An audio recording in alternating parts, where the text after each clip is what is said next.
Hello there! Welcome to Tuesday Night Vorpal Board. We have a very special guest with us tonight. He looks exhausted, doesn't he? We have Justin Jacobson, fresh off the Return to Dark Tower campaign. He's been in the Kickstarter mines. He's been getting his pickaxe out. He's been cracking those pledges and bringing them all in, and he's joining us tonight. Justin, how are you feeling? I'm feeling good. I particularly like the sort of sports intro there. Hey now, everybody, how you doing? Well, I gotta wake It's people up. fight night on Vorpal Board. It's 9 o'clock at night. You gotta jazz everybody up. But campaign finished, over $4 million, huge success for Return to Dark Tower. I think it hit a perfect.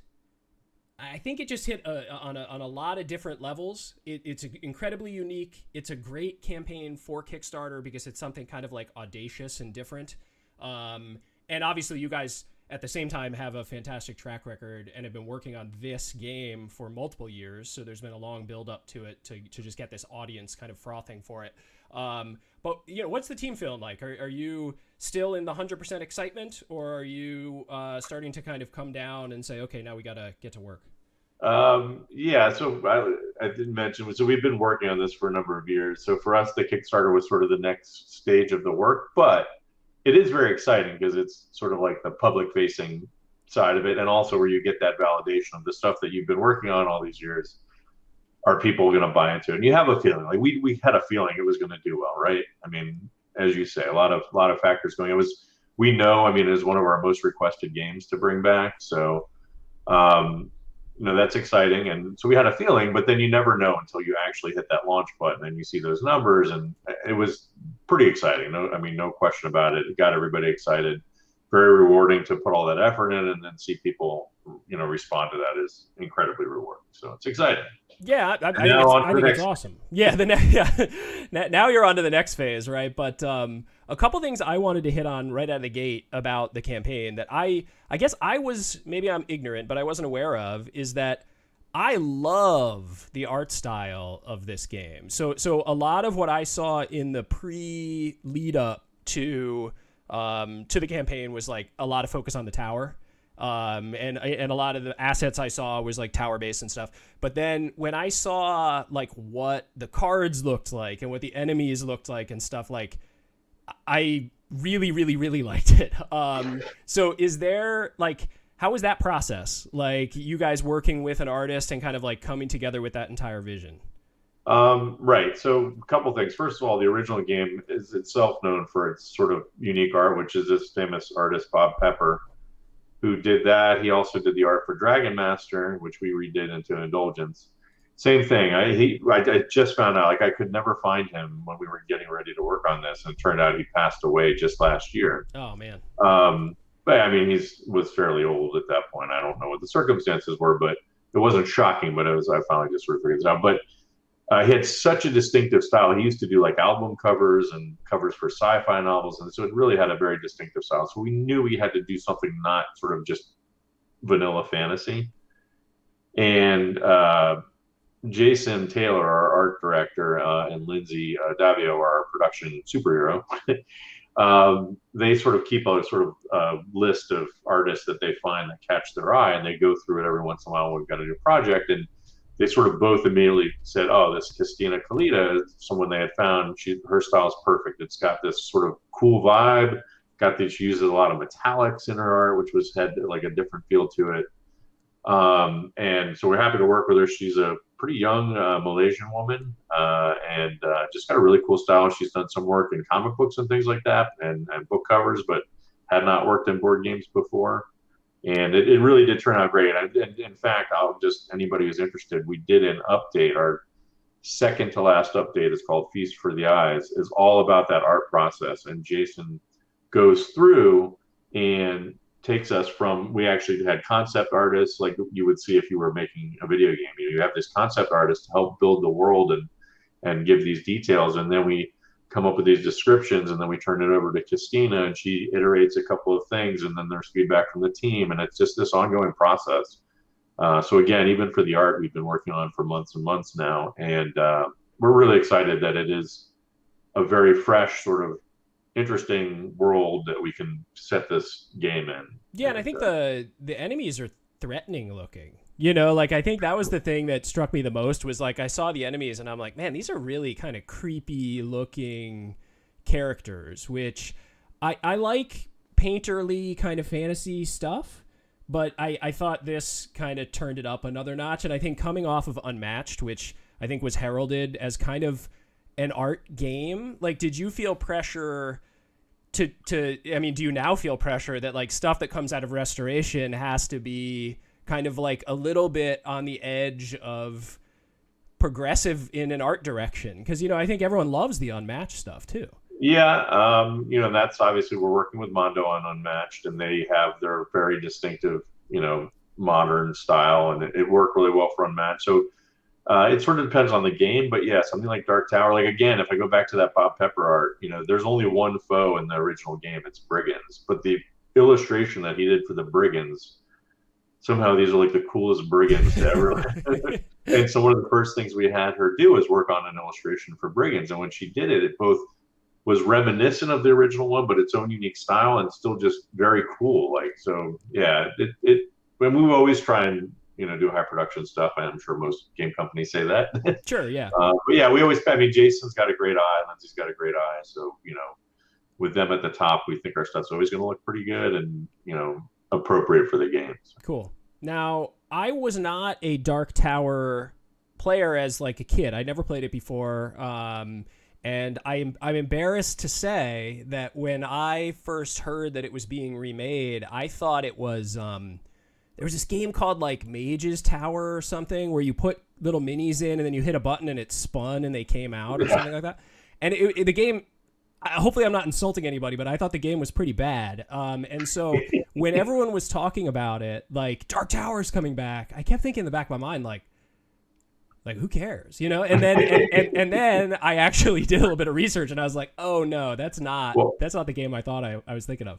I'm going to blow your mind a little bit and say, so I mentioned if you go to our website, right at the top, there's a little form you can fill in. What game do you want us to bring back and why? So I get those all the time, and I love that's one of the better parts of my job. I love seeing the recommendations from people. We have had plenty of people also suggest, I think it's called Wizard's Tower or Mage, something like that. Something like We've that. had people suggest that one too. And those games like that work really well for us because they have a really cool hook, and then the rest of the game is pretty bad because it was, kids' game from the 80s or whatever. But that rotating, where you change your character, like you visit the wizard and he turns you into a minotaur or something. Yeah, I remember playing it as kids and like we got it, and it was like those things you saw in commercials, right? And it's like, oh my god, this is going to be unbelievable. And then we got it home, right? And we played some sessions, and then we were like, oh man, like the whole thing was just built around the gimmick, right? And the game itself was like, oh, this is not fun, at all.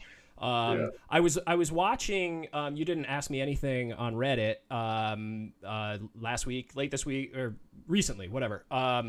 And somebody asked you like other games that were maybe in the future, and one that I have to put my vote in. I'm going to go to your website and I'm going to type in is Crossbows and Catapults. If that is going to happen, I will be there with max pledge dollars. So we've done Fireball and we've done Dark Tower now. Hero Quest has always been the number one request for a long time. There's a lot of issues with that one, but it's my Great White Whale. But right below that, there's two more, and they're neck and neck, is Thunder Road and Crossbows and Catapults. So, all right. and Omega Virus. I guess those three are the sort of the big three of that next tier. Okay. So, I played Crossbows and Catapults. Again, I was just a young kid. So, like, we would play it by just, like, setting up stuff and blasting away. We didn't usually play by any rules. But I feel like I would kill to have that game with a rule set and actually play it, not the way I played it when I was a kid. I loved it the way we played it, which was just, having those crazy giants throw the discs and stuff. Oh man, that game is awesome. If anybody's watching the stream and has not ever seen what Crossbows and Catapults is all about, you should check it out. Okay, so one thing that we did that folks who follow Vorpal Board probably know about is we did a giveaway of a very cool custom box that we worked with Justin and Restoration Games on that looked like Unmatched. We were going to give it away last week, but Justin ducked us last week. And I think it was because he needed some extra time to hone his Unmatched preparation for tonight. But we did give it away. If you follow us on Twitter, we gave that box away as part of our Kickstarter campaign. So congratulations to the winner, Tabletop Island. Of that, we're going to be announcing a couple more giveaways for the second half of the campaign. So if you're interested in that kind of like custom versions of our stuff, definitely check that out. We have another one that's going to be announced on Thursday. But thank you, Justin, for collaborating with us on that. We had a great time making it, and obviously we hope Tabletop Island will enjoy it when he gets it. Bernardo's a great guy, by the way. You know him? Yeah, he has a YouTube channel that sort of specializes in old games. Yeah, so. Yep. And his visual style is awesome. It's like it's almost like a VHS kind of like really washed out look. It's really neat. So if folks who are watching haven't ever checked that out, Tabletop Island, there's some neat stuff on there. I did not know that he mainly focused on old games, though. That's cool. I mean, I don't know about it. Certainly a lot. Yeah. I mean, it's something he does a lot of. Yeah. Cool. Okay. So, tonight we're going to play a round of Unmatched. Before we got on, Justin was explaining the process that they go through for kind of like designing new characters. 'Cause already is it 3 released expansions or is it 4? We've got 3 out right now, and a couple in fog. So Jurassic Park InGen versus Raptors is coming. I think it's like an April street date. It's almost here. Okay. And then Cobble and Fog is right after that, which will probably be May or June. So have you released any stuff on what the Invisible Man mini looks like yet? No. Okay. I am excited for the Invisible Man mini. For people who have not played Unmatched, the component quality is definitely something that I love about this game. So the minis, the sculpts are really great.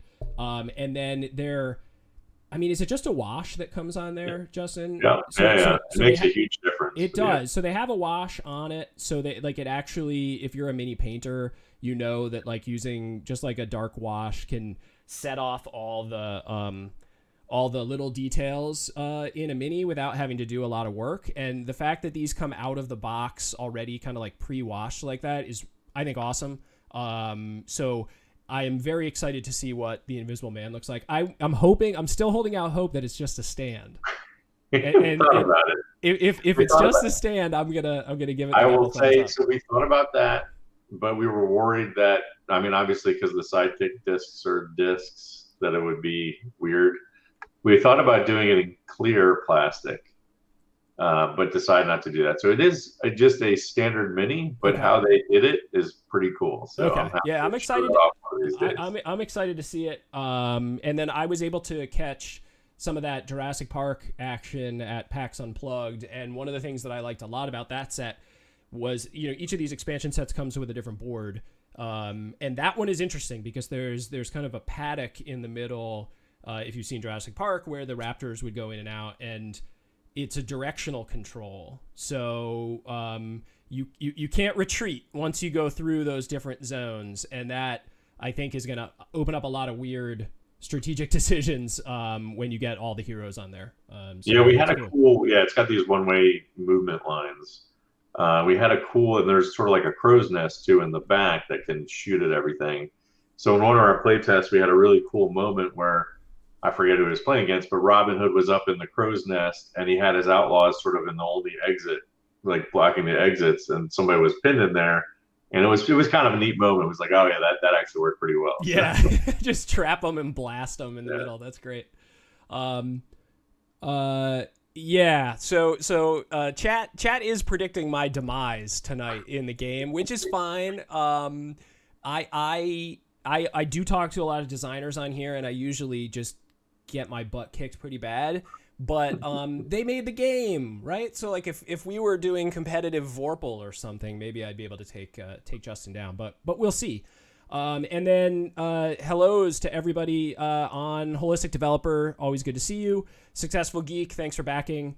Anybody else who's in the chat who's backed us, thank you very much. And also for folks who are here to see and talk to Justin. Feel free to throw out questions and comments and stuff while we're playing about Unmatched, about some of the expansions that are coming, but also about Dark Tower, kind of whatever you might want to have questions. He's in chat too, so he'll be able to see him, but I'll shout him out when they come in. Okay, so I think we can get started on the session, and then we'll just get sidetracked as we go, I'm sure. The only thing I did not remember, Justin, is how many cards we start with. 5. Okay, so it is a full set. So, all right. So I'm gonna play King Arthur. Or no, Justin's gonna play King Arthur. He's red, and I'm gonna play Alice. I'm blue. So I'm going to. For folks who don't know, this is Vorpal Board.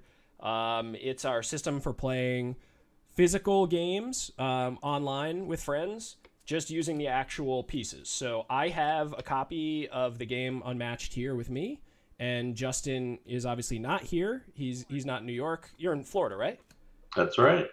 So we're gonna try to kill each other in Unmatched, even though we're not sitting together. And I do want to, say that Justin's played this a lot more than I have. So if I get embarrassed, I'm just gonna be able to brush off my shoulder here. I'm not gonna feel too bad. I was gonna say I have nothing to do but disappoint somebody, right? Well, see, that's why I say it when we start. I just say like, oh yeah, I'm gonna get killed. Because then I don't have to. The pressure's it's a win-win for me. You know what I mean? All right, Justin. So I'm gonna move all of your guys over here, and you can go ahead and grab those. And that's that zone is where I kind of have the camera, right over here. So if you can keep your cards kind of in that area, that would be best for us. Okay. And so you now can multi-select. So if you hit Shift and left click and drag, you can get kind of like a dotted window and select everything and pick it all up at the same time. I see. Okay. And picking it up is there. There you go. Boom. All right. So then I'm going to draw my starting hand. 5. Now that I have you on the stream too, I do want to thank you for not doing linen finish on your cards. Yes. I like these better. I like this matte finish. I think it's nice. I like linen's good for some types of things, but I think like a sort of a skirmish, like reading lots of card text, not so much. Yep. Okay, and then so I'm gonna start. I'm gonna be player 2, or excuse me, Justin's player 2. I'm player 1, and I'm gonna start the Jabberwock. Ah man, right here. And where would you like to start Merlin, Justin? And are you starting big or small? Oh yeah, good question. I'm gonna start small. Okay, small. All right. Maybe a little Alice to smart. Yeah. Just hoping you weren't going to start there, but that's fine. All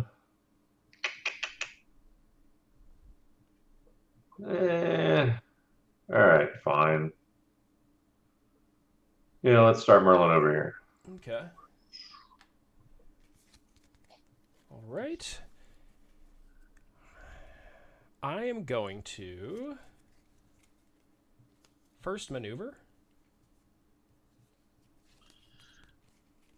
So how do I know like how many cards you have in your hand? Should I? That's a good question. I mean, you can ask me. I mean, I don't want to put them under the camera because you'll see. Okay, there's not like all right. Of course. Sometimes we'll actually play where we scan all the cards in, especially when we're playing like something heads up like Pandemic or whatever.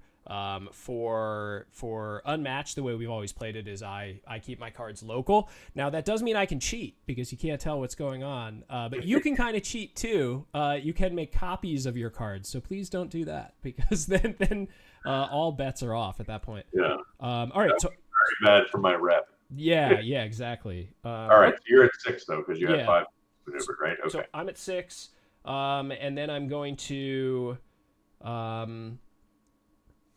I have a movement of 2, and I'm going to move. Let's see. I hate Merlin. So I'm going to move around here, and I'm going to move here. Okay, and then... Oh, man.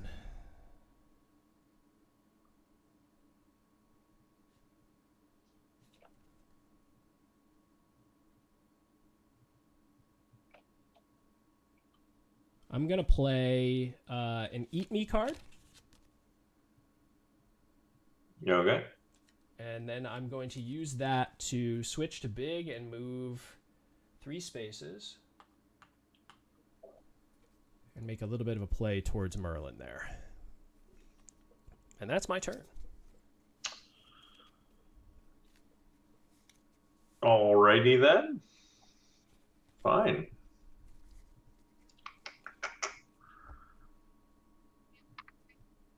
Holistic developer betting? No, there's no betting. The odds would be extremely strange if there was betting, I feel like. Yeah, no betting. No betting tonight. All right, I'm going to maneuver. Okay. So give us another card, please. And for folks watching at home, tonight we're using what we call hybrid video for the stream. And what hybrid video is the camera that's mounted over the board, which is directly to my left here, is streaming video, so you can see kind of video coming in. But then when we put our mouse over, it's doing photos, and that lets us like read the text on everything really well, so that remote players can see how much health everybody has and whatever. All right, I'm going to move. That's what you're supposed to do, right? Yep. All right, let's move. Let's move Arthur over here. Let's get right to the bloodletting as quickly as possible. And then let's move Merlin over here.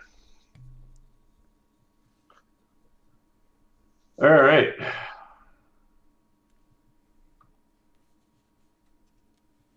And then I'm going to maneuver again. With one more card, please. So this will knock you up to 7, right? Yep, that's the max hand size for folks playing at home. All right. And then let's move Merlin over here. Mm-hmm. And I'll leave Arthur where he is. Actually, no. Yeah, let's do that. That's fine. Okay. And we're already getting into sort of the positioning game, which I like. Is you can put people on the other side of people, and then that makes it hard because I can't move through this character. So even if I wanted to, I would have to deal with him before getting to Merlin. Columbatron 19 has asked, which unmatched set am I most excited to release to gamers? Please be as big as possible. Which is good because I couldn't be not big. But we're working on a 2-player set that we're releasing at the end of the year that has one of the best like pun names for the set.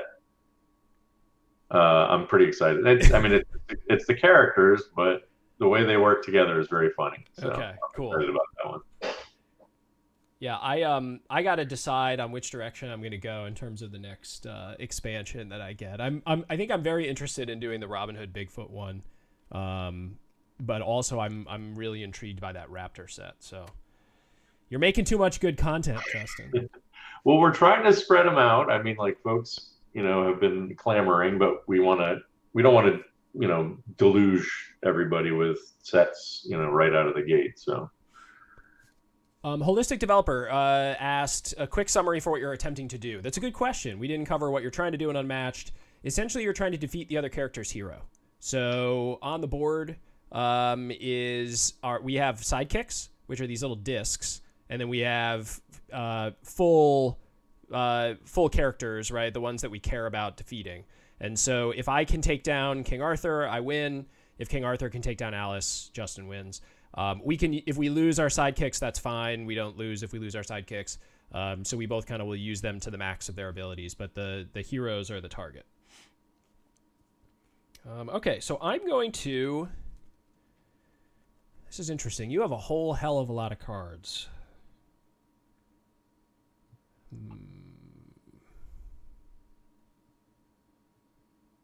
I'm going to maneuver.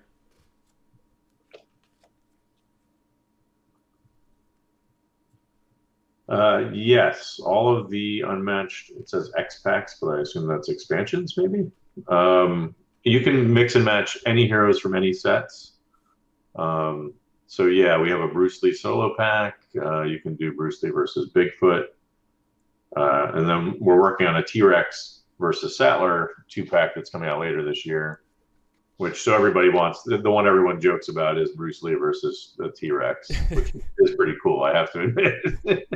I also like we have a Buffy set coming out later this year, so I like, and then Cobble and Fog has our sort of Victorian era Dracula, you know. So I want to see Dracula versus Buffy. I think that would be kind of neat, or Dracula versus like Spike or something. Okay, so I did a maneuver, drew a card, moved Alice here. I'm not going to reposition the Jabberwocky, and now I'm going to attack with the Jabberwocky. And you're at 6, right? I am at 6 cards, correct. So I'm going to attack with the Jabberwocky. And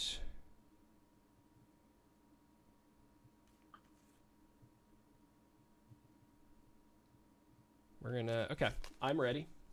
Okay, so I want to play a defense card. How do I do that exactly? So Like, essentially, the way that we've like kind of done it is you can drag that card kind of out into the middle, and then you'll just double click it when I flip mine over. Yeah, I'll kind of hold mine out like this, okay. and then yeah, you drag it over, and then we'll flip them over.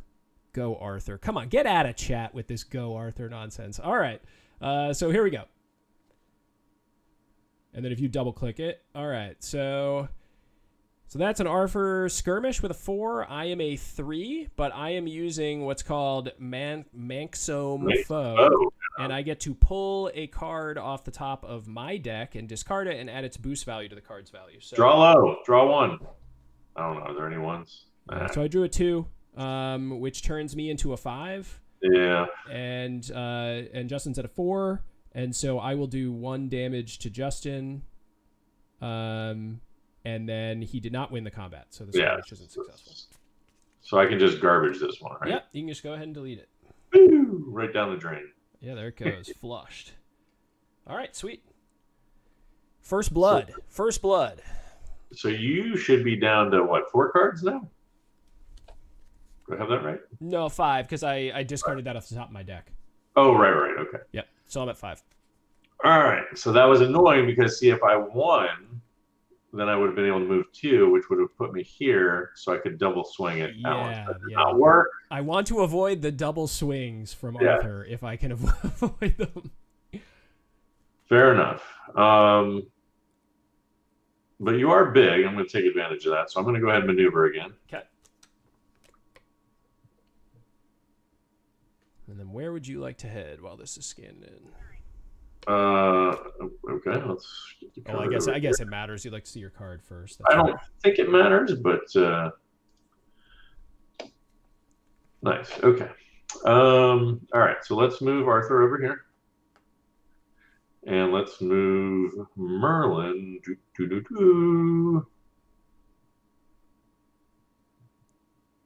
Let's move Merlin over here. Gosh. I made a quick run at the beginning to try to pin Merlin, and now he's in the wind. So. All right.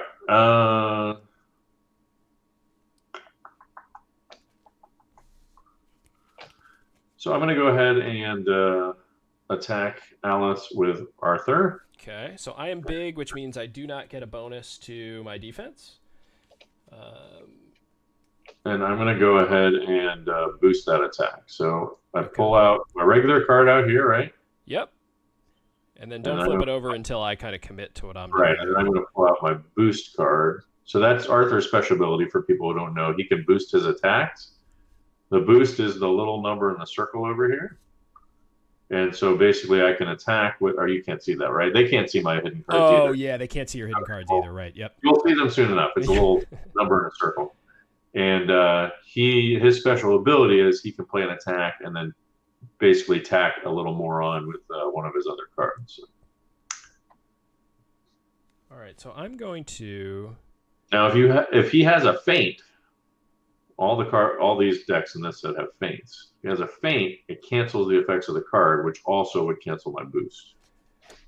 Okay, I am ready. All right, let's do it.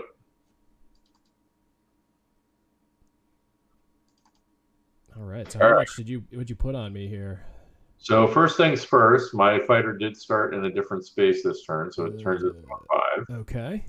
And then I have a boost of 3, so it's an 8. Okay. So I have a 3, so you dominated me there. And then I'm going to be able to move each of my fighters up to 2 spaces and change Yeah. size after combat. So, All right. So uh, so what's the you're going to damage there? take 5, 5. and then you get to move both your fighters. Yeah. And then I'm going to trash these 2. So man, that was a big one. That's Arthur's jam right there. Is the big hits. All right. So I'm gonna Now move. I'm nervous. That was an interesting play. So you're gonna position yourself because that was my second action. So now Yep. you're gonna position yourself here. Yeah, and we're gonna try to do some big ol' swings if we can here. Although you still have a lot of cards, unfortunately. And then I get to change size. Now, is that required?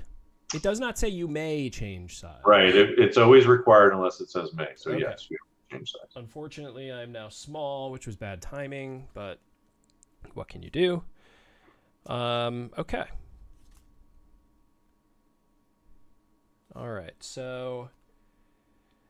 Oh, man. First thing I'm going to do is I'm going to play a Drink Me card, which lets me draw 2 cards and change size.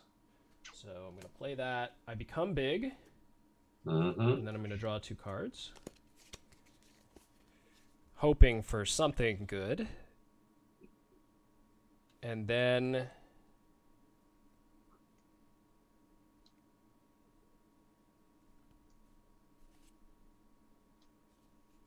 okay, yeah, I think I'm ready. I'm going to attack Arthur with Alice.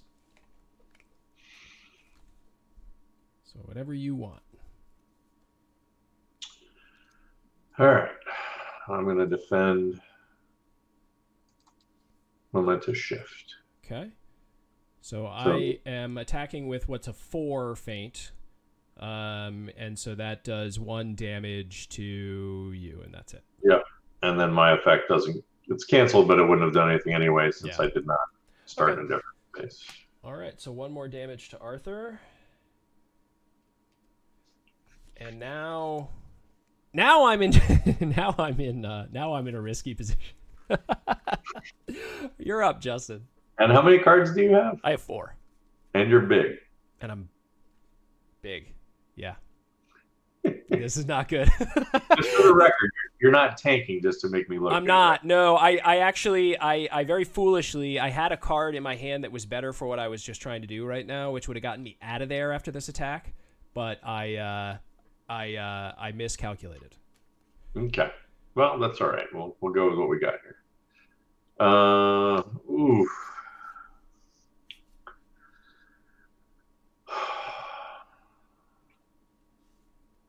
All right, let's just do an attack here.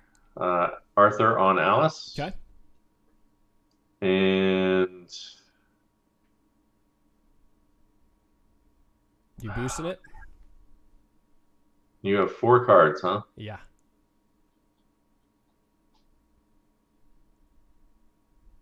No, I'm not going to boost it. Okay. All right, I'm ready.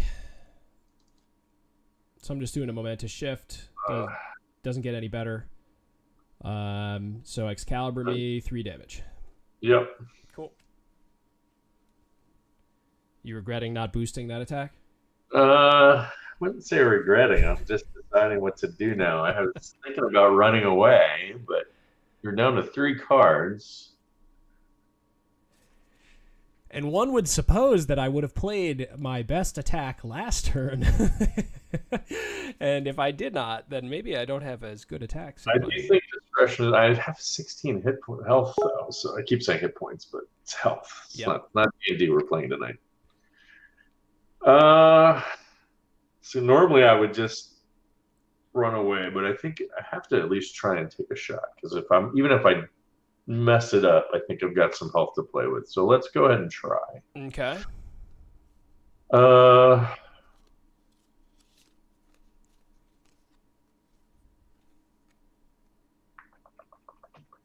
that's not going to work. All right.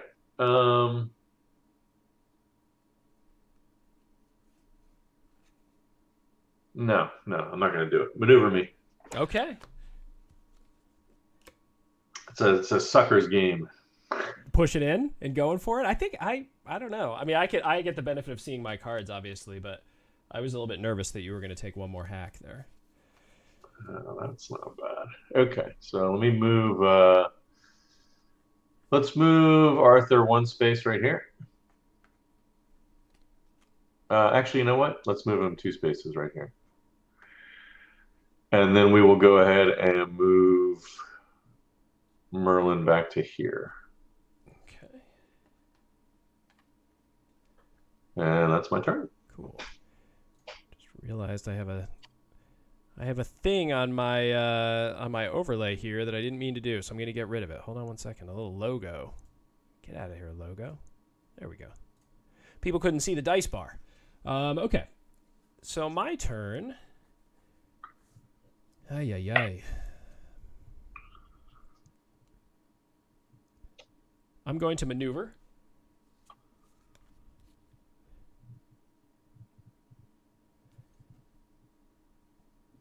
And I'm going to... You have 4 cards, Justin, is that right?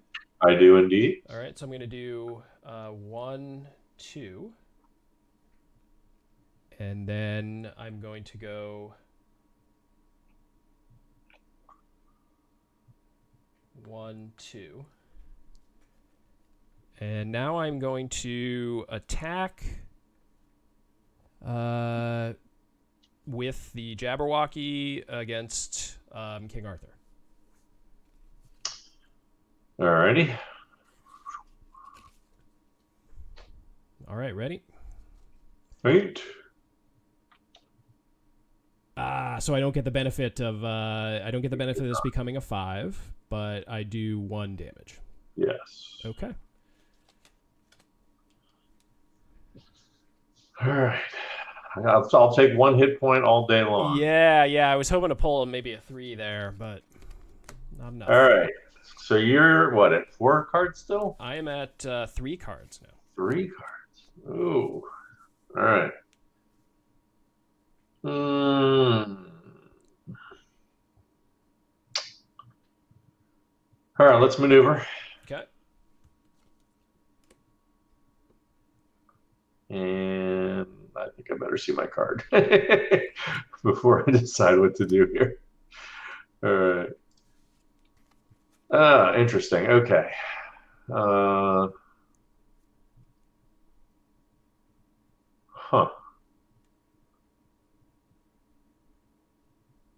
All right, let's pull Arthur back to here.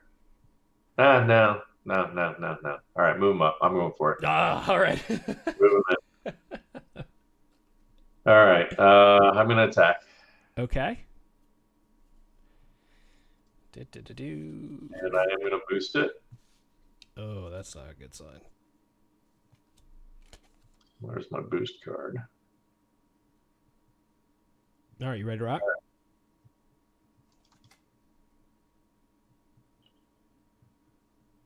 All right. I'm late. So if I survive, I get out of here. But what do we got?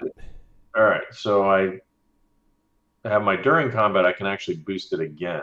Oh, nice. And that's always a choice you can make during the combat, right? To do Right. an additional boost. No, I didn't turn this one over. This one actually is so you have to declare your boost, his regular boost with the attack. So Yep. this is already boosted To a 4. Okay. I can play another card to boost if I want.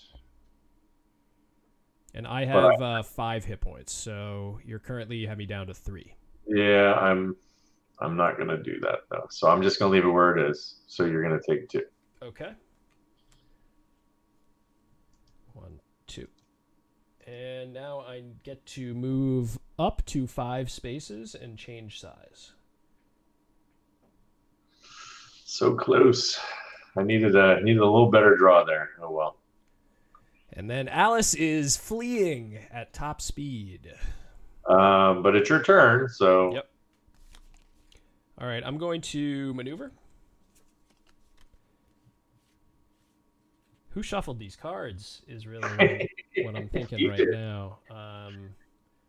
Yikes. All right, so I'm going to 1, 2, and 1, 2. And I'm going to maneuver again. Okay.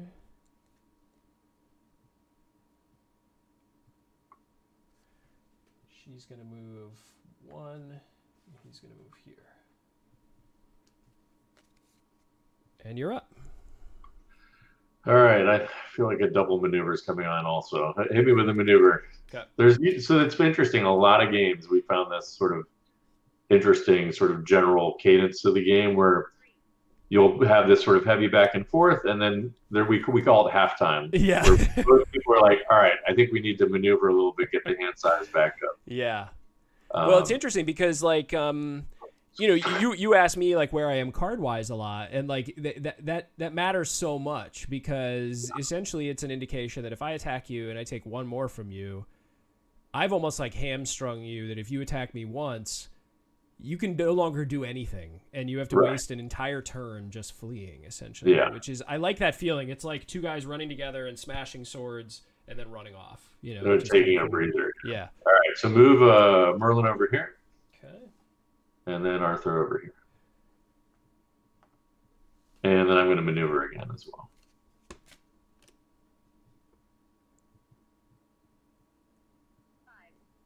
And you can go ahead and move Arthur here. All right. Back protecting the guy. And I'm done. Okay. Man. So Alice has just become, unfortunately, useless for the moment. Yeah, well, you do have your looking glass in there somewhere. I guess you haven't drawn it yet. Yeah, exactly. I mean, Alice does have some really nice, unique cards. But you've already played an Excalibur, right? I have. Okay. All right. So that's of concern also. So I have my Lady of the Lake in my deck somewhere, which will let me fetch Excalibur from wherever. And how does that work if it's in the discard pile? Since it's a virtual discard pile, you just pull it out of your real discard pile and rescan it, I guess. Yeah, right? Yep, that's how I do it. Yeah, and I have all the discards. So for this game, I just pile all the discard stuff. So if I ever need to go through it, I don't really know what's in your hand. Right. That is a little bit tricky. It's a little bit dangerous because if you had something unique in your hand that I didn't know about yet, it would be sitting in this pile of cards right here. Gotcha. But our end vision for games like Unmatched is that we would actually scan in the entire 30-card deck. Right. And then when we played, you would just be drawing off the top of the deck. You wouldn't. There would be no me scanning during the game. But we're not ready to show that yet. So that will be coming. Yeah, and that will be very nice because like I could just scan in a couple of the decks and always be ready to play with a friend who's not local, which is cool. Very cool. Okay, so I'm gonna maneuver right away. Okay, interesting.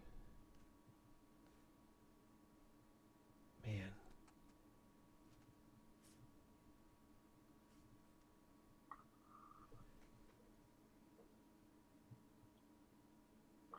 One, two.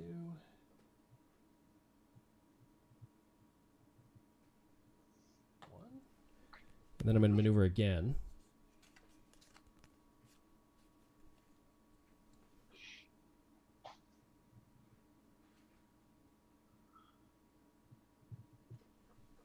And that's it for my turn.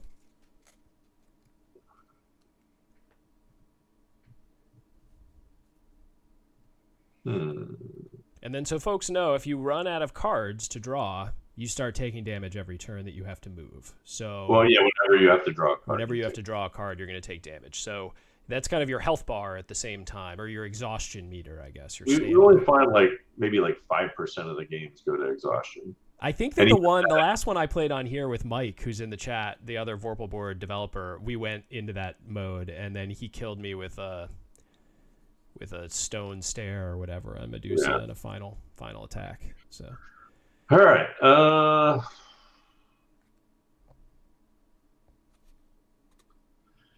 Interesting.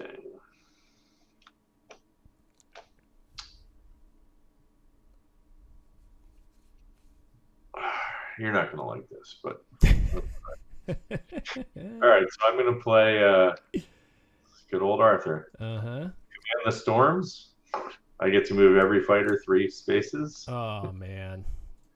Okay. So let's go ahead and move. Let's move Jabberwock back to here. Let's move Alice to here. Let's move Arthur to here. And we'll leave Merlin where he is. He seems like he's in a good spot. Yeah. In the spot where he can target everybody. And then I'm going to go ahead and attack Alice. Okay, let me see what I'm going to do here. And I'm not going to boost it. Not going to boost it. Okay. So Alice is luckily small right now. Finally, I have it oriented the right way. So Alice gets a +1 to the value of her defense cards. And I'm ready when you are. All right. So you're going to cancel my effect, which is important. And since that's a 3, we bounce. Yep. And I don't get to move, which I was kind of counting on. So yeah. That's it for me then. I'm done. All right. Something actually worked out for me there. Question from chat. How do you choose which artists work on which sets? Because that is one thing. Originally, I didn't know that the art direction was going to change. It's still kind of, I guess, very graphic heavy. It's real kind of sharp colors and stuff, but it's definitely different artists and set to set. So how have you managed that? Yeah, so we wanted to give them like sort of comic book cover or album cover art, essentially. Like so the way we say it is that every card is a poster and every deck is a gallery. And but so that's Mondo's thing. Like they're an art house fundamentally. They started doing some games, but they've been an art house for quite some time.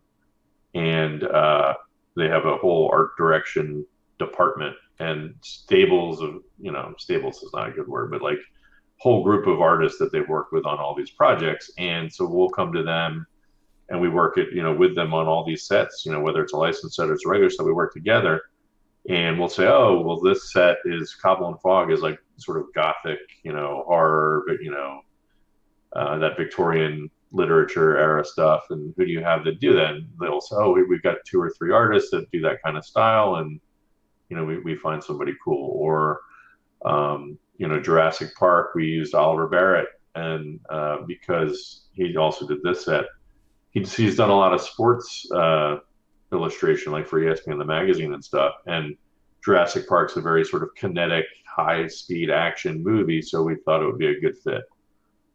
So yeah, we try and find an artist whose style supports the sort of underlying theme of the set, whatever that might be. That's cool. Very cool. We have the 2-pack that we're working on that I can't discuss. That's the good pun name. Is much more of like a classical one, and so the artist is much more of like old time fairy tale sort of artist, but it's still very cool in his own unique way too. And then the artist we already announced for Buffy is Heather Vaughn, who she's got like a real graphic novel, but sort of modern and like, she did Kids on Bikes RPG. Oh yeah, okay, yeah, I know that. Yeah, so it's like a perfect fit for Buffy, which is sort of a more modern and sort of a little bit lighter. Even it's hard to it's like a comedy horror mashup kind of thing. Right. Yeah. Please tell me that new set is like Beethoven and that guy that drove Beethoven crazy. What was that guy's name? Mozart and Salieri. Salieri, yeah, exactly. If you could do Beethoven and Salieri, that would be wild. We should. Now, I'll give you an example. This is not what it is, but this is sort of what I'm talking about. If we did Mozart versus Beethoven, and Beethoven was the dog from Beethoven the movie, it would be like that. Okay, yeah, I get what you're saying. That's okay. All right. But now I think that might be a good 2-pack. Yeah. Right. Yeah. Good luck finding the rights to the dog Beethoven. I mean, I feel like that would be a hellish effort. All right. Well, I'm gonna try to commit to something here. I'm gonna attack Arthur with small Alice to start. Small Alice attacking Arthur, huh? Uh-huh. All right, I'll play. Okay. I got to regroup here. Oh, Double regroup. so do I. I Interesting. know that's bad for you, though. Hmm? That's bad for you. No, that's fine. No, because I won the combat, which means I get 2 cards. Oh yeah, but I just really wanted to make sure I got at least 1 card. So yeah, that does suck. I didn't anticipate that you were going to play a regroup as well. So Obviously it's only a 1, and the effect is if you win the combat, you get to draw 2 cards instead of 1. That's a hard effect to pull off. So it always feels good when you get the regroup bounce on defense because yeah, you're drawing 2 cards off of it. So. yeah, that's true. I did maximize that card for you, so I should feel bad. I can't feel too bad. Oh dear. See, and the problem that actually is a problem because my whole intent there was to get you to play down to 1 card so that I could attack you again. So yes. Now I'm going to attack you again with Alice. You're still small though, huh? I am still small. Unfortunately, just timing has been very bad with my size changes. And this is your second action. This is my second action. All right. Well, I got something interesting here. All right, let's do this. Okay. All right, I'm ready. Fate. Oh, seriously? Oh, that's it. That's the game. Oh, man.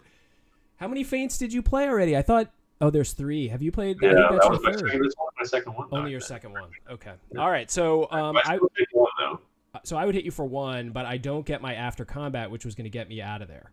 Correct. And so that is a catastrophe. So 1. You have no idea how big a catastrophe that was for you. Yeah. I mean, I'm just going to get absolutely rocked right now. Well, here's why, though. You ready? It's my turn, right? Yeah, it's your turn. Because one of the cards I pulled off the regroup was Merlin's Prophecy, which lets me look at the top 4 cards of the deck and add 2 of them to my hand and put the other 2 back on my top of my deck in the door. Okay. I'm fishing for the perfect card. So do we want to make sure I don't see this? Yeah, you shouldn't see this. Okay. So I'm going to hold them all out, and then you can just say you want 1, 2, 3, or 4 from the left. Okay. Can you see them?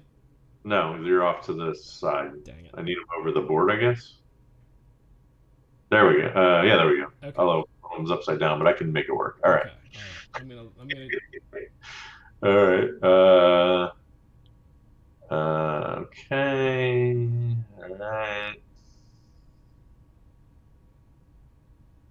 All right. All right. I guess from 3 and 4 from left to right. From left to right, you want the last 2. Yeah. So you want these 2. Correct. Okay, cool. Okay, so these go back on top of the deck. Yeah, I don't really care what order. Technically, technically you could have changed it. All right, and I'll scan in these 2 for you. So yeah, so that's bad. You got to choose 2 cards to go into your hand that I'm sure will be able to blast me offensively. I'm actually kind of surprised you didn't just attack me twice, to be honest. But your hand must have not been that great, huh? Wouldn't you like to know? Yeah. Just trying to needle you to get some more information. All right. Let's do this. You attacking? Yeah, I'm attacking. And I'm going to boost. And you're boosting. Okay. So I have 3 health, so I need to try to survive this one. And I'm ready. Is it a feint? It is not. Uh-oh. You survived, though. All right. So this was still okay for me. So I have that, and my boost is only 2. So you have 2. 6 to your 4. Yep. So I do 2 damage, but then I did win the combat, so I'm going to get to draw those 2 cards. So yeah, I'm down to 1 health. So this is really just the writing on the wall here, I think. But I'm in a strong position. There's no doubt about it. Yeah, so you've had a good run of being able to get draws during these combats.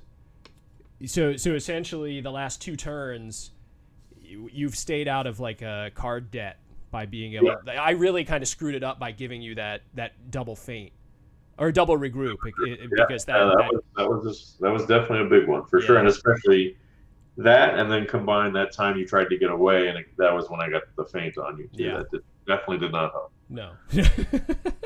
Officially, yes, that was not effective. Okay, so it's my turn. Yep. All right. Oh man. Someone's asking how you made the connection with me. I Oh, think that was. I think I like cold emailed you, right? During the first campaign, maybe, or I think maybe. I think you cold emailed me after I was intrigued by the whole thing, and I know that the first campaign was like struggling. I guess I don't know Yeah. how you would phrase it, but and so I was tweeting it out just to try and get people to take a look, get some eyes on it, and I think that was after that was when you saw that tweet you emailed me, and Yeah, and then it worked out. Yeah. we ran into each other at PAX Unplugged, at the last Unplugged, and we got to chat a little bit. And then when we started planning for the next campaign, I said, "Oh, okay. Well, I know a guy who we might be able to do something cool with because we like Unmatched a lot." And so I reached out just to see if Justin would be interested in us building that custom box. So. It's weird. This industry feels small. I don't know if you think that way too, Justin, No, but for it sure. feels like it. It is can be very good in a lot of ways. They're very supportive. So we're competitors, not you and I, but other publishers. But even though we're competitors, we're pretty supportive. I had some publisher call me today and ask me some questions about running their Kickstarter, and I spent 20 minutes on the phone with them. So yeah, it's really good that way. And for my part, when I saw the first campaign, I was like, this is somebody trying to do something that's nobody's doing. That's very cool. That'd be. I think I described it in some other time. I said, like, this is not for everybody, this Vorpal board, right? But for the people that it's for, it's going to be like magic. Like, it's going to, in a lot of ways, change their lives. And so I think I'm very excited to see something like that come to fruition, come into existence. And so I really just wanted to help. Yeah, and certainly we appreciate it, right? Because like the trickiest part, and I think you are a perfect embodiment of this. In your, I mean, if you use like Return to Dark Tower as an example, right, is that the way Kickstarter works, especially now, is you have to do a lot of groundwork early, and you have to do it for a long time, and you have to build an audience over a period of time, so that when you bring it to Kickstarter, you already have a primed group that shows up and gets the ball significantly rolling. And so what we found out the hard way in the first campaign was just we were starting so far behind the eight ball. Nobody knew what we were. Nobody trusted that it even really worked. Like, what is this thing? Blah, blah, blah, blah, blah, right? So over the Right. course of the campaign, we found a bunch of people, and that was cool. But this second go, we have a year's worth of video content created, and we have Twitch streams that we do, and we've talked to publishers like you, and we have people talking about it and stuff. So, but yeah, like, I think it's neat to see other people who are running Kickstarters kind of like try to raise up other creators, right? Because it is a tough thing to attempt to do without a long early amount of effort, is what we found. For sure. Yeah, No doubt about it. and you guys, obviously you ran just an insanely successful campaign, but I think what people don't realize is, like, and you said this before we started, like, you guys have been working on this for years to get to this point, right? And unfortunately, that's not something that everybody can do if they aren't established enough to be able to put those hours in and all that sort of stuff. So it's I like that Kickstarter has both.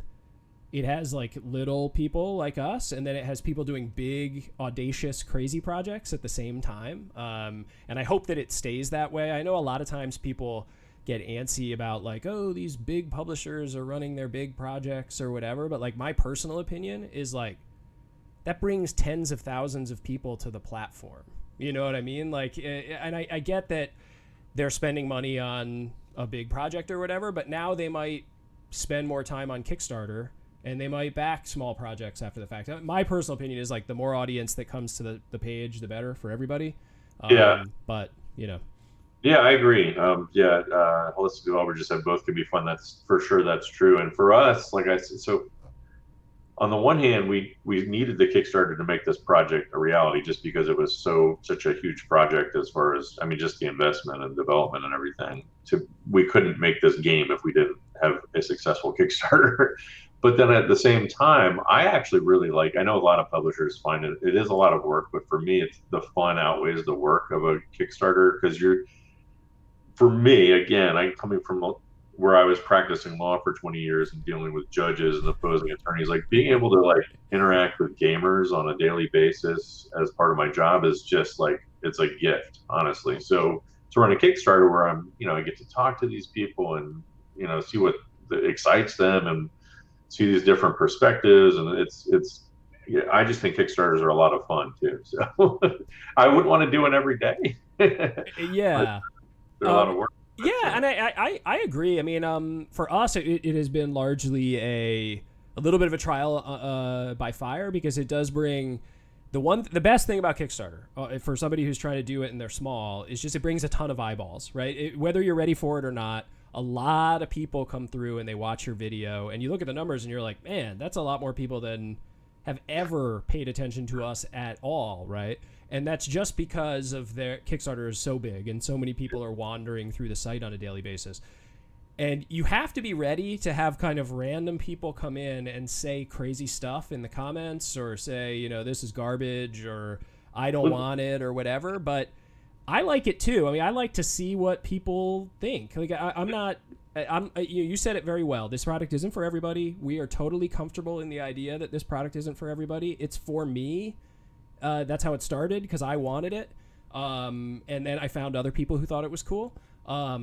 So I'm comfortable with the fact that people are going to come in and say, "Oh, this is stupid" or whatever. But I like getting randoms to find out about it, because it's neat to hear what they have to say.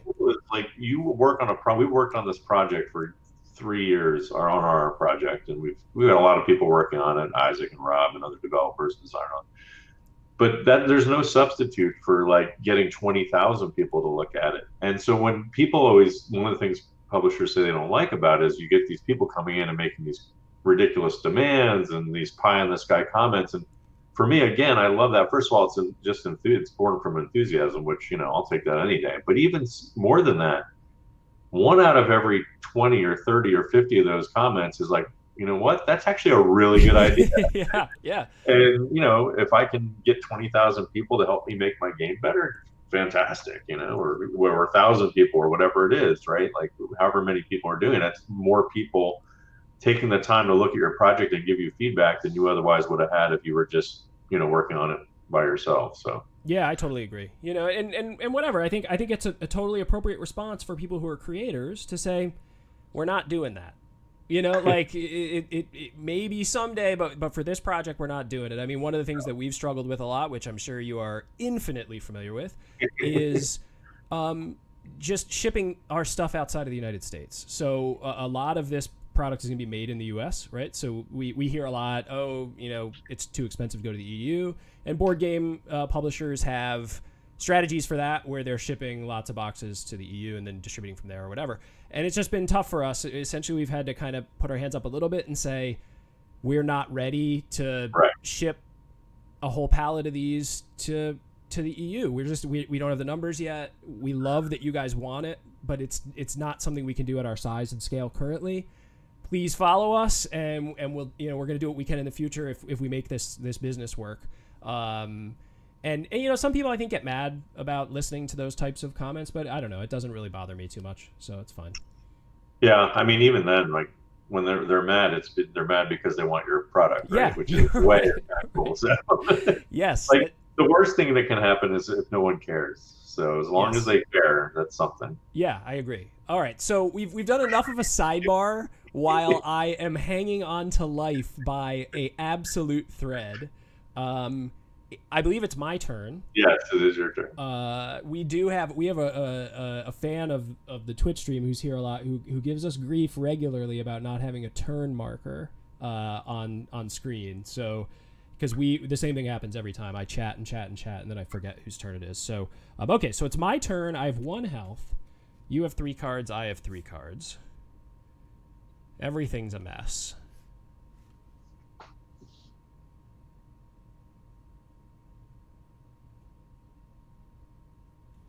Okay, I'm going to attack with Alice. What? Yeah, I'm rolling the dice a little bit here. I'm attacking with Alice. I haven't played against Alice's deck in quite some time, but I think I'm going to take this one. You're just gonna let it come through? I'm just gonna take it. Okay. What do you got for me? So it's just 2 damage. All right. But I get to move Alice up to 5 spaces. So essentially, it was just to get me out of there. And I was hoping to maybe pull something out of your deck, but Yeah. all right. So 2 damage to you, and then Alice is out of here.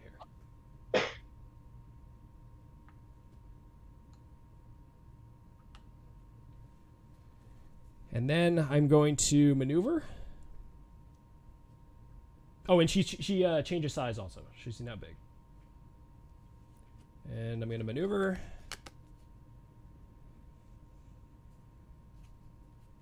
And I am not moving anyone. You're up.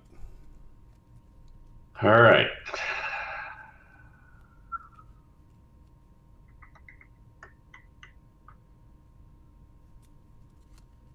All right, let's do it. I can't let you hang around too long. I'm going to go ahead and do another Command the Storm. Come on, man.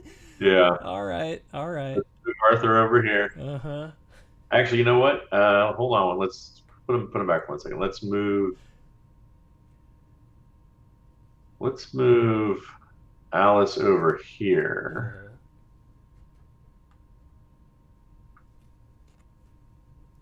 Man. Oh wait, no. All right, hold on. I'm put her back. I'm doing the math wrong here. It's because it's weird. It's because it's all right. I think there we go. Let's move Arthur over here. Okay. That's what I want to do.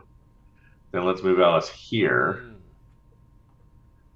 and then let's leave Jabberwock right where he is. Okay. And then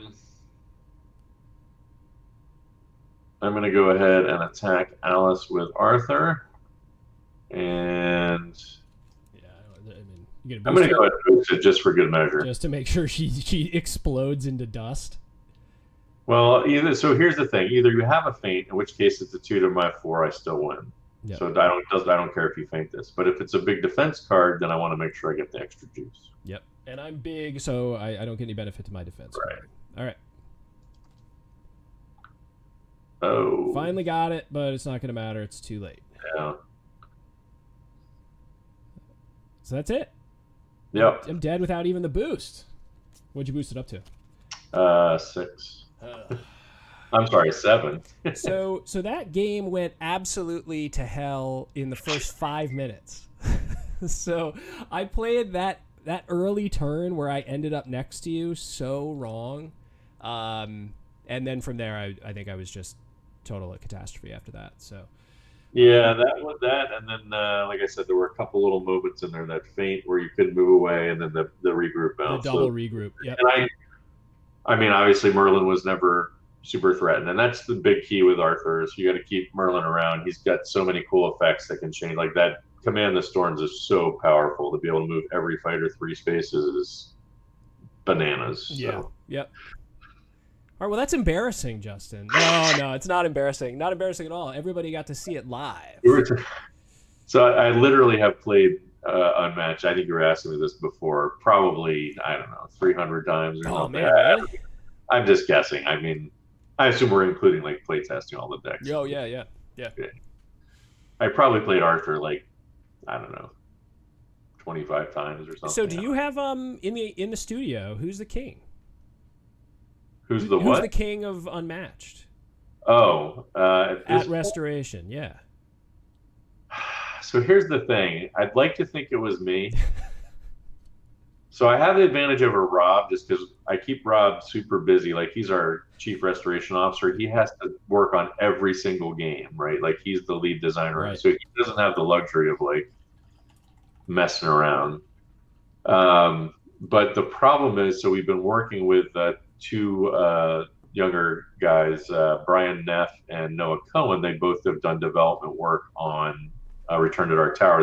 They've been doing a lot of design work for that. But they also have done some work on Unmatched. And they're both like serious Magic players, like legit, And so they're both pretty good.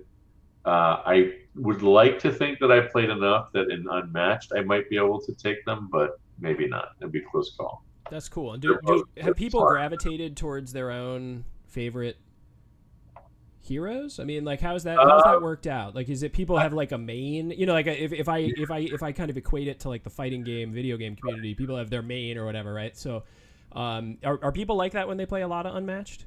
Well, I am. I mean, so when I found out we were getting the Bruce Lee license, I'm a huge Bruce Lee fan, and I was immediately like, all right, I own the company. I don't throw this around a lot, but I am designing this deck.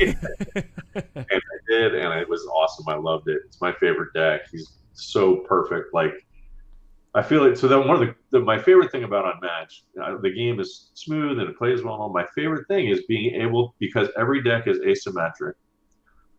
We can say, like, how can we take 30 cards and perfectly represent this fighter, right? Like, Right. what they are about.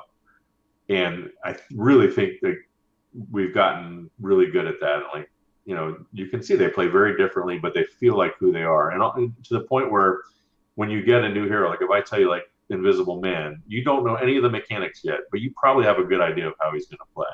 Or Sherlock Holmes, right? Yep. Like, he might punch you a little bit, but mostly he's going to be like figuring out what cards are in your hand. Right. Yes, exactly. Stuff, right? And you'd be right on the money. And so for Bruce Lee, like, I was so happy with the way that deck came out with all his different styles and getting the extra actions, and he just plays like Bruce Lee. So it was very cool. So for me, it's definitely Bruce Lee. I don't know about the other guys, but That's cool. That's cool. And it's a reminder to me. The one thing that has been frustrating for me about kind of getting into, I love like building this software and stuff, right? But a big thing that has happened to my life is I play every game one time. So because a lot of times I am buying games to test them on the platform, right? To say, Right. okay, can we play Root on this thing Right. and have it be fun? Can we play a game like Unmatched that has a lot of card draws and have it still be fun for the remote player? And so what we end up doing is we buy it. I do one learning play with my wife. God bless her. She hates me because she says, sometimes we'll like play 5 turns and I'll be like, okay, that's enough. We don't even get to the end of the game, and then I play it on Vorpal to sort of get a feel for it. And then it's like, okay, I got to move on to the next one. So that's been tough because when I got this game, I was super excited to say, okay, I can play it on Vorpal, which means I can play it with random people. And I enjoy how fast it is. Now, when we played it here, it took us like 60 minutes, but when you're playing it sitting down with somebody, some matches are like 15-20 minutes, like especially if the blood starts flowing early, which I like to be like to the idea of like a lunchtime game is so dominated by the card world and not like minis or boards or whatever. And I love the idea that like you can sit down and play this in 20-30 minutes. But I just haven't and long-windedly I haven't gotten enough playtime with it that I would like. Hopefully I can fix that once we're through the Kickstarter. Once we're done with the testing every single game on this dang thing. But yeah, well, I enjoyed it a lot. It's a good time. Shout out to the spouses because, I was a practicing lawyer for 20 years and I told my wife I want to get rid of my law practice and start a game publishing company. And she said, okay. So. Yes. I think when this Kickstarter is over, in our thank you at the end, I think all 3 of our wives will have a very special place because you're in a very different spot than a guy like me is right now. But like a lot of the same kind of issues with, okay, you want to change your life and you're doing something you don't necessarily enjoy. And I'm going to try to pivot and jump into an industry that I think is awesome and use my skill set to do that. Holistic Developer, thanks for the cheers. Justin, it was for you for the win. So got some bits there, although that goes in our little bit wallet, not your bit wallet. But like and so a lot of that is in a family, me jabbering at my wife all the time about these ideas I have and stuff, and her just being very patient and like listening and being like, I don't know if I want to listen to board game stuff 24/7, but yeah, very patient. So. Cool. So here's the question I ask everybody after they use it. How did it feel playing your game in here? How did it feel in terms of like your mental state and stuff versus playing it in person? It felt great. Like, I was really impressed. It feels like a game of Unmatched. There's nothing sort of awkward about it. So, cool. And I literally my first play too. Like I don't know the interface. As soon as you internalize that, you can tell it's going to be pretty smooth. So Cool. I'm excited. Like I'm really excited for you guys. Thanks. I appreciate it. I'll show you one more thing. And for folks who are watching, I want to show a little bit of the difference here. So if I if I zoom in on the board right here, you can see that when I'm not zoomed in on the board, it's legible, but it's definitely a lower resolution. And then when you zoom in, you get it pretty good. But I want to show you too, Justin, just kind of like what it looks like. I'm going to stop streaming, and I'm going to change to what we call photo streaming, which is just photos in quick succession, sort of as quick as we can push them. But that allows us to go up into really crazy resolutions, and not really crazy, I suppose, but up into 3200 by 2400 type stuff, and then when you zoom in on it, so if you go ahead and zoom in on that, you're getting a whole lot more resolution. For Unmatched, it's not super important. Not that the game doesn't look fantastic, but just there's not a ton of tiny text. There's no writing on the board. Yeah, like when you play like Pandemic or something, it's important because you want to be able to read the cities. And then this, you get a delay, right? So there's a second or so delay before you see my hand come in. Because we're doing photos. And in Unmatched, there's so much movement. It's nice to see the hand coming in and moving the pieces around and stuff. But if you're playing a game where it doesn't matter as much, we can go with this route. Sure. Yeah, it's just options, right? So we're trying to make a tool set that people can kind of use the way that they want to. So cool. All right. Well, no, I appreciate it. Obviously, I appreciate all the and the rest of the team does too. Appreciates all kind of the broadcasting and stuff you guys at Restoration have done for us. It's awesome. And we've really enjoyed, messing with your intellectual property on some of our stuff. So thank you for that. Well, it's funny. So I wanted to say, like, it occurred to me while we were playing this. I was like, I think this actually would work pretty well for Return to Dark Tower too. So I was going to ask you about that because it's a big board, obviously. Yeah, and then the tower blocking it. So I think you have the camera like looking straight down. So that was the biggest problem I had, was that if we were looking at that board, the tower is going to block the backside, right? And that's important because you got to be able to move around the backside. We certainly could mount it high, right? We can do, you can go way high and go over top of the board like this. Which would be interesting to at least try. Maybe once those copies are shipping, I can mess around with a little bit, because then you would just sort of see the top of the tower, right? And then it's not. Now that I'm thinking about it, it's almost better if you're not. Like, it's better if you're seeing it from your virtual seat at the table. Yeah. Because, well, first of all, it's cooperative, so it's not a huge deal. Like, if I can't see, like, even when we're playing an analog game of Return to Dark Tower, I can't see the backside of the board either. So we're relying on you communicating to me when we're playing a regular game, saying, "Oh, I got to deal with these skulls over here that you can't see." And it's funny. So one of the things we developed, we were worried. We were designing the game. We were using an app to simulate the tower because we didn't have an actual design tower. And we were, for the longest time, we're like, we were really worried that we were going to make this game, and then when we finally got an actual tower out, that was going to mess up the experience. To have this big tower in the middle of it be great, because what it does is it makes people talk, because one person can't see the whole board. And so now that I think about it, that actually would work pretty well there. And also, when you have it this way, now I can see which like glyphs are facing me, or on the tower and things like that. So. Correct. Yeah, you definitely could. I mean, in video mode, you could, because you'd see the kind of real time when the tower is showing stuff to you. And then we have played, so I play Gloomhaven on here a decent amount, and the way we do it, I use the Gloomhaven Helper iPad app. I don't know if you're a Gloomhaven player. Yeah. Sure. And that just makes like everything so much better. And what we do is we stream that screen as well into the session. So remote players can see the Gloomhaven Helper app and see the health of all the monsters and stuff without having to actually be physically present. So we've done stuff with app support, bringing it into the Vorpal session, so we could do a similar thing with Return to Dark Tower as well. So yeah, that I hadn't considered that, but maybe. So we'll see. Maybe we'll see. You have a year to develop the. We will see you in a year on here. But that's exciting. So it's going to be a year, right? Is that your target? It's like about 12 months, isn't it? So technically, our delivery date is February 21. Okay. There's a chance it could be earlier. We built in some buffer time because there's always hiccups. Yep. If for some miracle there's no hiccups this time around, it could be a little earlier, but there's always a hiccup. So is that an official commitment that there will be no hiccups this time? Is that what I just heard? The biggest thing is if we didn't do that, I mean, theoretically, we could have tried to rush for the end of the year, but then if you have any hiccups and you miss the end of the year when people are like, I got it for Christmas. Yep. Now it's coming in January. That's a huge disappointment. So we just didn't want to make a promise we couldn't guarantee, basically. Yeah, I think that's smart. I mean, I've had some Kickstarters slip that way before, right around the holidays, and it's fine. I mean, a lot of times they were purchased so early that I'd kind of forgotten that I had planned to give it to somebody, and then I realized, oh man, I thought I had a gift.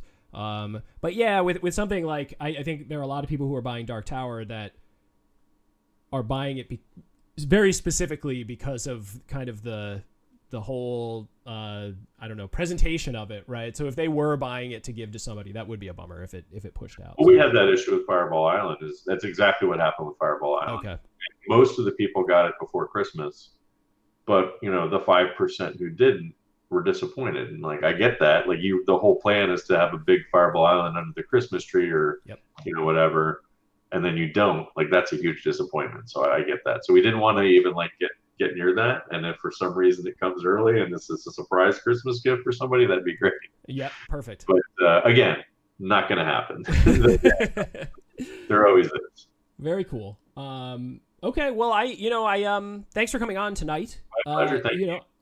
And hopefully we can get in the future get some more beatdowns happening on Unmatched. But yeah, I once we get into 2021 for sure, I'm definitely going to check out Dark Tower. Now that I was curious about your opinion because we thought the same thing with our team. We were talking about it. We were like, the tower in the middle.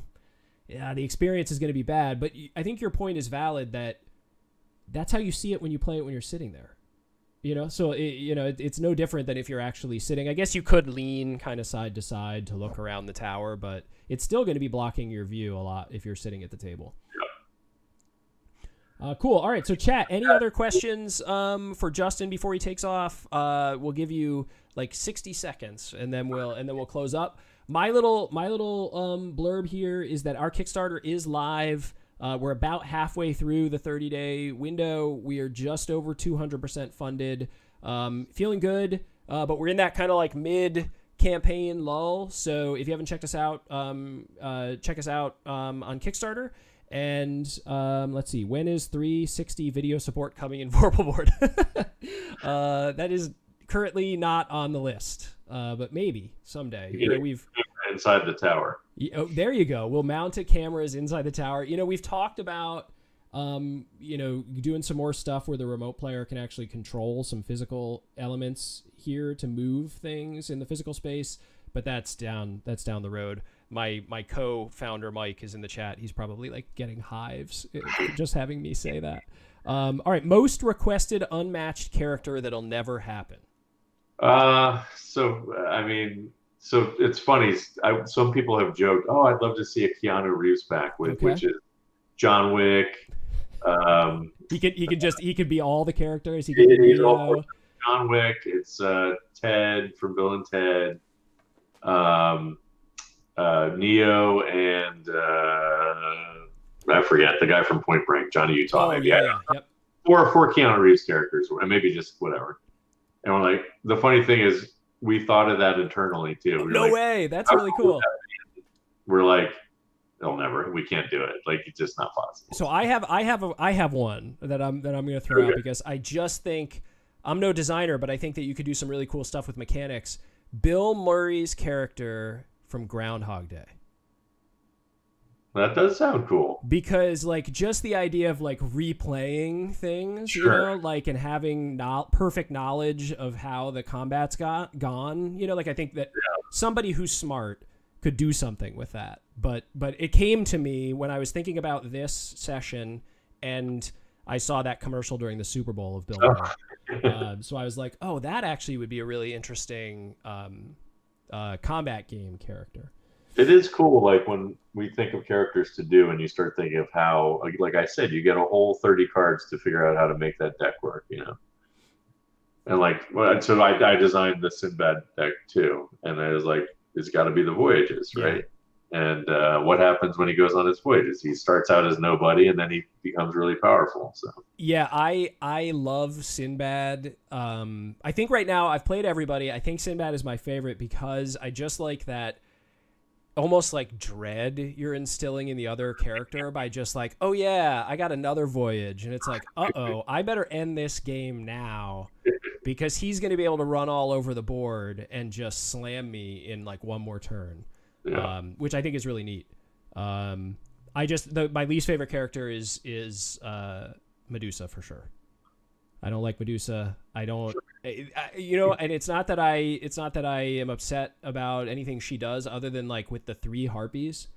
That's sort of a level of spatial planning and awareness that I always screw up.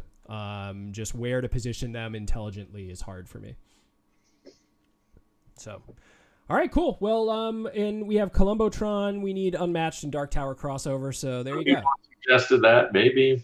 You know, you never know. Cool. So Justin, thank you for coming on. And you can no longer go and back the Dark Tower campaign because it is over. You guys aren't taking late pledges or anything. We actually are. So we have a pre-order store up in BackerKit. Actually, I think if you go to returntodarktower.com, it redirects there. Oh, cool. But yeah, I mean, if you're still interested, you can get a pre-order there. It's the game, and then most of the stuff. There's a few things that aren't available in the pre-order store. Cool. But don't do that. Go back to Vorpal Board if you want. There you go. Thank you. Taking one for the team. Thank you, Justin. And everybody in chat, tomorrow at 1:00 Eastern is our continuing Dungeons and Dragons stream, River Break. It's episode 3 of season 1, and our heroes are, I think, about to be in a lot of trouble. But you didn't hear that from me. And then Thursday night, we will be playing Rival Networks with Gil Hova. He currently has a campaign that is 100%, about 150% funded, I think. It's a 2-player adaptation of his game, The Networks, and it's cool. So we have a prototype of that we're going to play with him on Thursday night, 9 p.m. So definitely check that out. And if you have not checked out that campaign, that's a good one to check out as well. And as always, thanks for joining us, and we'll talk to you guys soon. Good night.